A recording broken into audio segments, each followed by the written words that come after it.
ሰላም ሰላም የኢትዮ ጓዳ ቤተሰቦች እንዴት ናቸው?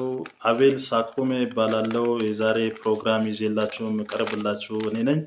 በባለፈው ፕሮግራማችን የወጣቶች የግብረ ገብ ምንጭ እነማን ናቸው የሚለውን በስፋት አይተናልና የወጣቶች የግብረ ገብ ምንጭ ናቸው ተብለው የሚታወቁት ከቤተሰብ ከትንሽዬዋ ቤተሰብ ጀምረን እስከ ተቋማት ድረስ አይተናልና ከትንሽዬዋ ፋሚሊ the smallest institution in a society is a family እና ከቤተሰብ ጀምረን አይተናልና ግብረ ገብ ምንጭ ሆኖ በማገልገል ቤተሰብ አይነተኛ ሚናውን ይጫወታል። ከቤተሰብ ቀጥሎ ሶሻል ኢንተራክሽን አይተናል። ማህበራዊ መስተጋብሩ ከማህበራዊ መስተጋብሩ ቀጥለን ደግሞ ያየነው ባህል ነው። ባህላዊ ሴቶቻችን እንዴት የግብረ ገብ ምንጭ ሆነው ከትውልድ ወደ ትውልድ ግብረ ገብን ያስተላልፉ ወይንም ግብረ ገባዊ ግዴታችንን እንድንወጣ ሊያዳብሩ ይችላሉ የሚለውን አይተናል። ከባህል ቀጥሎ ሚዲያን አይተናል። ሚዲያ ትልቅ ኢንፍሉዌንስ አለው።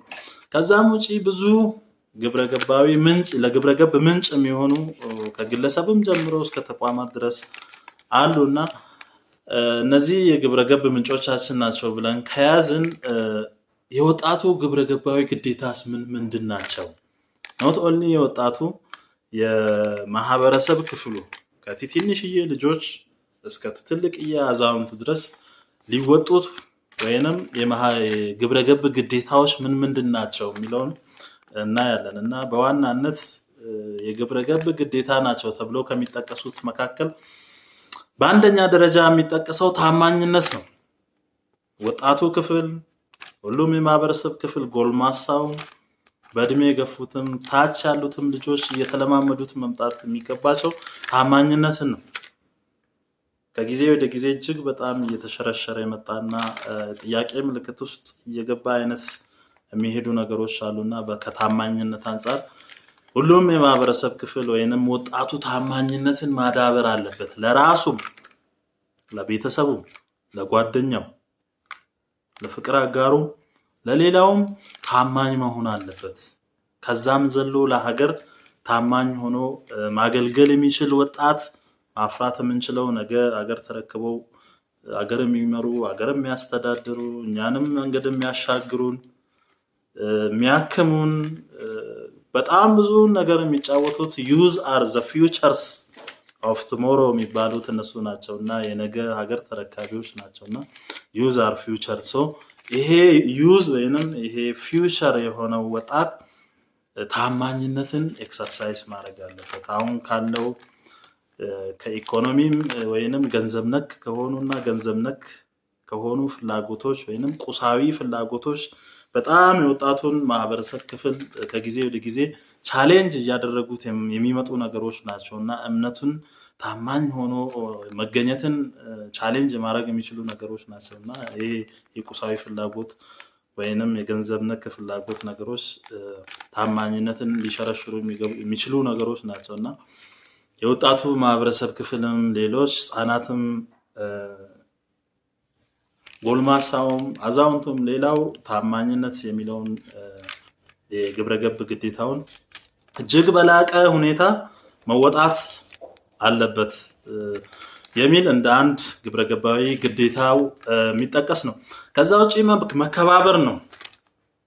መከባበር በወጣቱ ዘንድም ሊዳብር የሚገባ ትልቅ ግብረ ገባዊ ግዴታ ነውና ኢትዮጵያውያን በመከባበር በመቻቻል ይሄ በዚህ ባህሎች እንታዋወቃለንና ይሄ የመከባበር ባህሉ እጅግ ሊዳብር ወይንም እጅግ ሊያድግ ወደፊትም ሊቀጥል በዚህ ልክ ሊቀጥል ይገባልና አሁን ላይ ትንሽ ከመከባበር አንፃር ልጆች ለወላጆቻቸው የመታዘዝ የማክበር ግዴታዎችን እንዴት እየተወጡ ነው የሚለውን እያንዳንዳችሁ በየቤታችሁ የምታዩት ችግር ነውና እነዚህን ችግሮች ተጋፍጠን የመከባበር ባህሉ ሊዳብር ይገባል።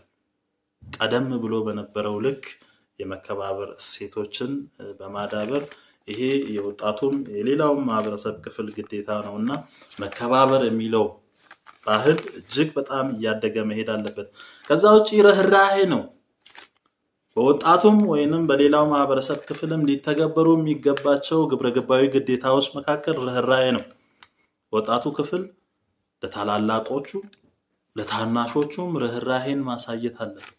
ለምሳሌ ቀደም ሲል የነበሩ ወጣቶች አንድ እናት ዘንቢል ተሸክማ መንገድ ላይ በጣም ከአቅሟ በላይ የሆነን ዘንቢል ተሸክማ የምትሄድ ከሆነ ከርህራሄም የተነሳ ወይንም ከመታዘዝም የተነሳ ወጣቱ ተነስቶ እነዛን እናቶች የሚያግዝበት ሁኔታዎች ነበሩና አሁን ይሄ ከጊዜ ወደ ጊዜ እየቀነሱ የመጡ ነገሮች አሉ።